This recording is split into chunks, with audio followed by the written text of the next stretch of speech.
বন্ধুরা সকলকে স্বাগত চ্যানেলে। একটা বড় আপডেট উঠে আসছে।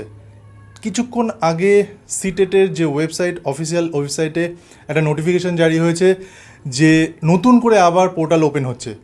মানে যারা এই যে 6 তারিখের এক্সামে অ্যাপ্লাই করতে পারেননি, এই সিটেটের জন্য মানে সেপ্টেম্বর সিটেটের জন্য অ্যাপ্লাই করতে পারেননি, তারা নতুন করে অ্যাপ্লাই করতে পারবেন আজ থেকে আগামী 1 সেপ্টেম্বর পর্যন্ত। মানে নতুন করে উইন্ডো খুলছে। তার কিন্তু যে কারণটা দেওয়া হচ্ছে সেটা কিন্তু একটা বড় তাৎপর্যপূর্ণ। কারণ এতদিন সকলের মধ্যে, কর্মরত শিক্ষকদের মধ্যে একটা চিন্তা ছিল যে সিটেটকে গ্রাহ্য করা হবে কি হবে না। যারা বিভিন্ন রাজ্যে কর্মরত বা ওয়েস্ট বেঙ্গলে কর্মরত, সেই সিটেটকে গ্রাহ্য করা হবে কি হবে না সেই নিয়ে একটা দুশ্চিন্তা ছিল, একটা ডাউট ছিল। আজকে সেই নোটিফিকেশানে পরিষ্কারভাবে কিন্তু লিখে দেওয়া হয়েছে যে সেই রিট পিটিশনের কথা, যেটা 1 সেপ্টেম্বর 2025 বিচারপতি দীপঙ্কর দত্ত জাজমেন্ট দিয়েছিলেন, সেই সিভিল পিটিশনের কথা উল্লেখ করা হয়েছে। 53434/2025, সিভিল অ্যাপিল 1385/2025।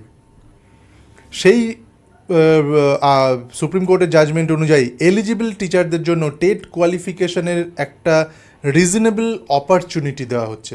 একটা রিজনেবল অপরচুনিটি, এই জায়গাটায় কিন্তু খুব গুরুত্ব দেওয়া হচ্ছে। পরিষ্কার দেখুন লেখা রয়েছে, নোটিফিকেশানটা আপনারা দেখতে পাচ্ছেন।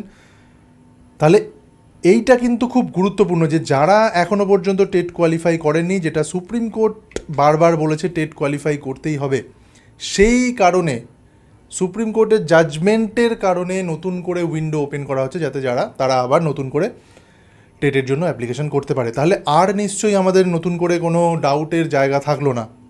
সিটেটের যে নোটিফিকেশান তাতে কিন্তু সমস্ত কনফিউশন দূর করলো আজকে।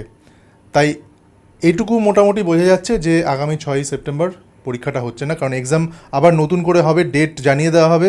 যেটা দেখতে পাচ্ছি যে আগামীতে ডেট নতুন ঘোষণা হয়নি, মানে পরীক্ষার নতুন ডেট ঘোষণা হয়নি, পোর্টাল বন্ধ হওয়ার পরে সেটা জানিয়ে দেওয়া হবে বলা হচ্ছে। তার মানে 6 সেপ্টেম্বর সিটেটটা আপাতত হচ্ছে না, যেহেতু নতুন করে উইন্ডো ওপেন করা হলো। তাই বন্ধুরা, আশা করা যায় যারা অ্যাপ্লিকেশন করেছেন তারা অনেকটা সুযোগ পেলেন, এবং যারা নতুন করে ভাবছেন এখনও করেননি, করবো কি করবো না, তাদের কিন্তু আর ডাউট থাকার কথা না।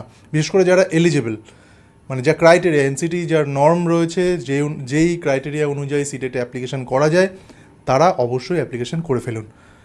আর কোনো দ্বিধাদ্বন্দ্ব কিন্তু থাকলো না। সিটেটের এই নোটিফিকেশান সমস্ত দ্বিধাদ্বন্দ্ব কাটিয়ে দিল। তাহলে বন্ধুরা, অনেকটা সময় পাওয়া গেল আরও বেশি প্রিপারেশনের জন্য। এবার আরও ভালোভাবে প্রস্তুতি নিন। দেখা হচ্ছে পরবর্তী ভিডিওতে। আপনারা প্রত্যেকে ভালো থাকবেন। ধন্যবাদ।